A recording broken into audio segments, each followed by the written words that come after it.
প্রিয় শিক্ষার্থীবৃন্দরা আসসালামু আলাইকুম। আজকে হচ্ছে আমাদের জাভাস্ক্রিপ্ট পার্ট 101 নাম্বার ক্লাসে আমরা যেটা শিখব সেটা হচ্ছে আমাদের কিভাবে আমরা যে কোনো কিছুকে ক্লিক করে বারবার আমরা যে কোনো কিছুকে চেঞ্জ করতে পারি। ওকে, সো আমি ফাংশনের যে কোনো কিছুকে যদি চেঞ্জ করি, আমি শুধু অনলি ফর ব্যাকগ্রাউন্ডকে দিয়ে দেখাবো। আমি যেহেতু ব্যাকগ্রাউন্ডের উপরে আসি, ব্যাকগ্রাউন্ডকে নিয়ে দেখাবো। ওকে, ফার্স্ট আমার এটা ওয়েবসাইট। আমি আগে শিখছিলাম আমি এখানে ক্লিক করলে আমার এগুলো ব্যাকগ্রাউন্ডগুলো চেঞ্জ হয়, কিন্তু আমি এটাকে আজকে একটু ডিফিকাল্ট ভাবে করব। ঠিক আছে, আমি ফার্স্টে রো অনকে ধরবো। রো অনটা আমার এই পুরো পার্টটা, আমার যে মেনু বারটা আছে এটা আমার রো অনের ভিতরে আছে। ওকে, সো আমি এখানে কি করব, জাস্ট এই রো অনটাকে কপি করব। কন্ট্রোল সি দিয়ে কপি করার পরে আমার এখানে সবকিছু ঠিক থাকবে। আমরা main.js ফাইলে যাব, এখানে লিখব document dot query selector, QUERY query selector, first বন্ধনী দিয়ে সেমিকোলন দিয়ে ডট দিয়ে এটাকে ধরবো। যেহেতু আমার এটা একটা ক্লাস সিলেক্টর, তার মানে কি আমার এটা অবশ্যই ডট দিয়ে লিখতে হবে। ওকে, এগুলো আমরা জানি। সো ডট দিয়ে লেখার পরে আমি এটার ভিতরে লিখব আবার ডট দিব, one click, ONCLICK, one click equal to, আমি এটার একটা নাম দেব যে ব্যাকগ্রাউন্ড কালার,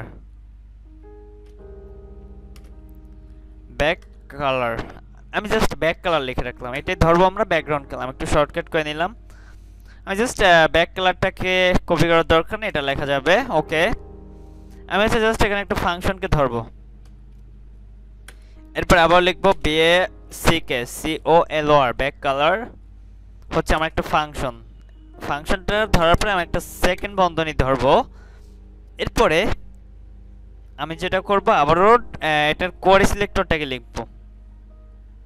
ঠিক আছে, সো আমি যদি আবারও কোয়ারি সিলেক্টরটাকে একটু ধরি, কোয়ারি সিলেক্টরকে ধরার জন্য আমি document dot query selector, QUERY query selector, SELECTOR query selector. Okay, first বন্ধনীটাকে ধরবো। ফার্স্ট বন্ধনীটাকে ধরার পরে সেমিকোলন দিয়ে ডট দিয়ে, ওকে সেমিকোলন, এটা সিঙ্গেল কোটেশন। আমরা এখানে ডবল কোটেশন ইউজ করতে পারি। ওকে, আমি একটু ফাঁকা ফাঁকা করে লিখি, আমার তো জায়গা আছে অনেক। সো আমি এখন এটার জন্য একটা স্টাইল দিব, STY style dot background equal to double quotation. এটার কালারটা দিব গ্রে কালার দেই, GRAY গ্রে কালার। ওকে, আমি একটা একটা টপিকস আলোচনা করি। আমি এখন যখন এটাকে রিলোড করব, আমি যদি এখানে ক্লিক করি, আমার কালারটা কি গ্রে কালার হয়ে যাইতেছে, রাইট? আমার কালারটা কি গ্রে কালার হইতেছে। আমি আবারও রিলোড করলাম, কালারটা হোয়াইট কালার হয়ে গেল। বাট আমি যখন এখানে ক্লিক করি, আমার কালারটা গ্রে কালার হয়ে যায়। ওকে, আমি এখন এটাকে একটু অন্যভাবে ধরবো। এতটুকু কপি করি, জাস্ট এখানে পেস্ট করলাম, ডট দিয়ে অ্যাড ইভেন্ট লিস্টেইনের কথাটাকে লিখবো। অ্যাড ইভেন্ট লিস্টেইনের কথাটা লেখার পরে আবার আগের মতো সেম এখানে দিব কে ফাংশন। এটা একটা সিঙ্গেল কোটেশন থাকবে বা ডবল কোটেশন, এখানে লেখা থাকবে ক্লিক, CLICK। ক্লিক কথাটা আমরা অবশ্যই লিখতেই হবে, এখানে বানানটা ঠিক রাখতে হবে। ঠিক আছে, বানানটা যদি মিস্টেক হয় তাহলে কিন্তু এটা কাজ করবে না। ওকে, সো এরপরে আমরা লিখব back colour, BACK back colour. Okay, কাজ শেষ। এখন আমরা আবারও এই ফাংশনটাকে লিখবো পুরা, আবারও ফাংশনটাকে ধরবো। এই সেম ফাংশনটা এখানেও থাকবে, ফাংশন ব্যাক কালার,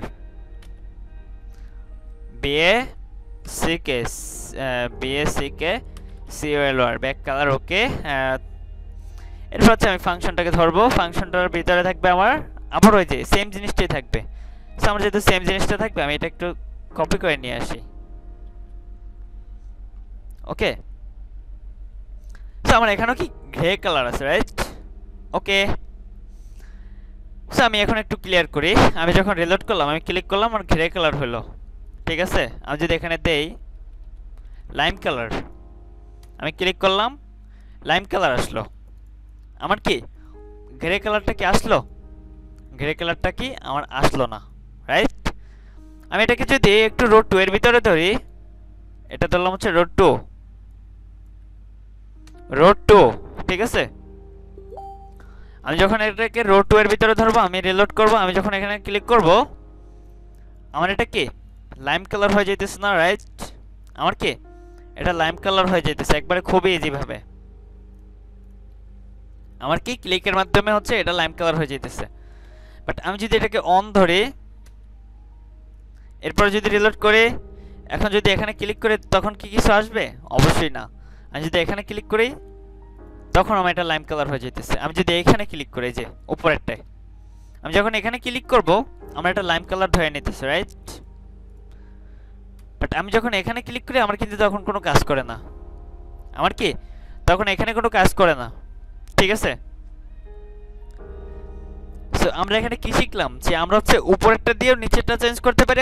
আবার আগের ক্লাস শিখছিলাম যে উপরেরটা দিয়ে নিচেরটা কিভাবে চেঞ্জ করতে হয়, কিন্তু নিচেরটা দিয়ে উপরেরটা সেটা শিখছিলাম, বাট উপরেরটা দিয়ে নিচে সেটা হচ্ছে এখন শিখলাম। ওকে, সো আশা করি হচ্ছে আমরা এভাবে করে চেঞ্জ করেও করতে পারি, ঠিক আছে। আবার হচ্ছে এটাকে অন্যভাবে করা যায়, আমি হচ্ছে অন্যভাবে আর দেখাবো না। আমি হচ্ছে পরবর্তীতে এটারই অন্য পার্ট নিয়ে আলোচনা করব, ঠিক আছে।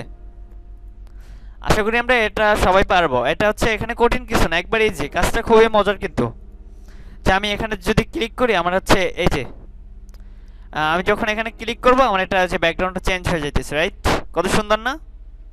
আমার কি আর কোনো লেখা বা কোনো কিছু চেঞ্জ হচ্ছে? অবশ্যই না। আমার অনলি ফর কি ব্যাকগ্রাউন্ডটাই চেঞ্জ হচ্ছে। সো আশা করি আমরা এতটুকু ক্লিয়ার। আশা করি হচ্ছে আমরা বুঝতে পারছি। আমাদের হচ্ছে আজকের টপিকস এই পর্যন্তই থাকবে। সবাই ভালো থাকবেন, সুস্থ থাকবেন। আসসালামু আলাইকুম।